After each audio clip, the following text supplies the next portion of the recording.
9. 10 février 1922. Aujourd'hui nous parlerons de la musique de l'espace, considérée comme moyen de transmission de la pensée artistique. Je sais qu'un autre esprit, plus près de vous, a déjà essayé de vous faire comprendre la façon dont les ondes, que vous appelez musicales, sont créées, puis transmises à travers l'espace, pour aboutir aux différents mondes.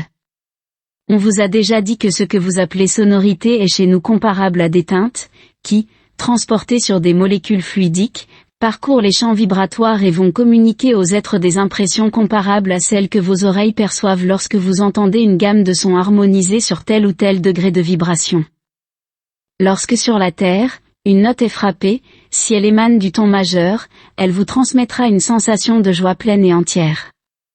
Si elle est mineure, au contraire, votre cerveau ressentira une sensation faite de profondeur, quelquefois de tristesse ou de grande douleur, suivant la modulation des accords et le nombre de notes mises en jeu.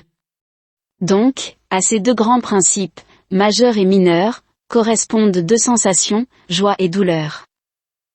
Entre ces notes, vous avez une infinité de combinaisons qui, par cela même, formeront des images. Comme le sculpteur forme une image virtuelle, le groupe de notes, les accords, suivant qu'ils sont modulés en majeur ou en mineur, formeront par leur style une série de pensées, qui deviennent plus ou moins compréhensibles, suivant l'évolution des modes de la musique. Voici donc un point établi, les arts plastiques forment image et l'art des ondes musicales forme également image, mais une image plus subtile, dont la teneur est plus fragile et la compréhension plus délicate. Suivant le degré d'évolution des êtres, cette compréhension sera plus ou moins profonde. C'est pour cela que souvent, sur votre globe, un être d'une culture moyenne sera impressionné, tandis que son cerveau restera réfractaire lorsqu'il faudra emprunter l'alphabet pour exprimer ses pensées au moyen des ondes que vous qualifiez de musicales.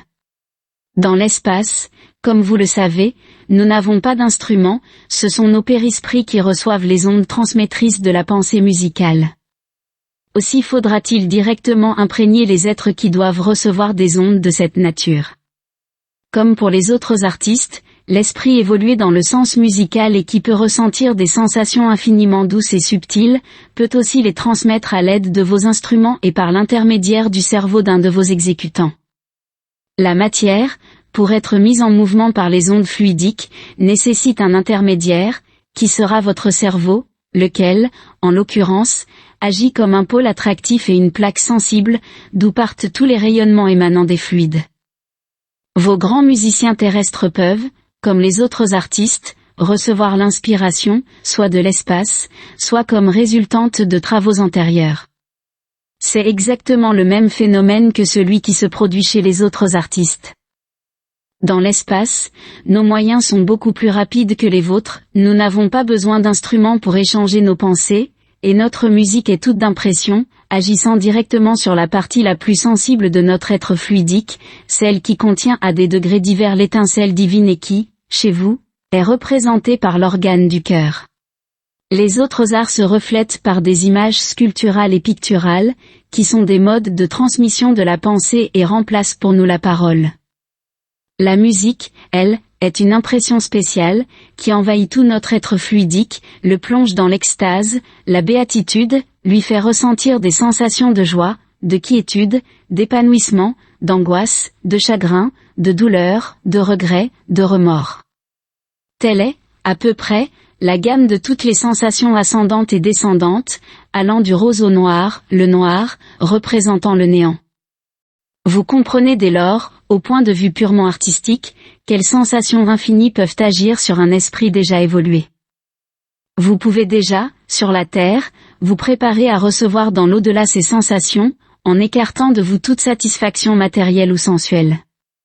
Recherchez les attractions artistiques, si pauvres soient-elles, enrichissez votre pensée, donnez à vos nerfs une nourriture de chaudes vibrations, meublez votre cerveau de sensations qui se traduisent chez vous par des études analytiques de vos vies terrestres. Tout cela se répercutera un jour dans l'espace, au centuple, car les vibrations emmagasinées dans votre être charnel se réveilleront et appelleront, comme une lyre aux mille ailes, toutes les sensations attractives pouvant engendrer les sentiments les plus harmonieux, les plus élevés, qui circulent sur les courants émanant directement de la sphère divine. C'est le summum de l'art, une sensation artistique infinie. Vos pauvres créatures ne peuvent ressentir les joies ineffables qui nous comblent lorsque ces sensations viennent à frôler nos esprits extasiés. Que sont ces sensations? J'essaierai comme conclusion de vous dire, avec la permission de Dieu, ce qu'elles peuvent être. Ce ne sera pas facile, car ce serait vous ouvrir une vision directe sur l'œuvre divine. Vos guides vont prier. J'espère pouvoir vous donner, en quelques mots, une idée de cette grande œuvre de beauté, de lumière et d'harmonie.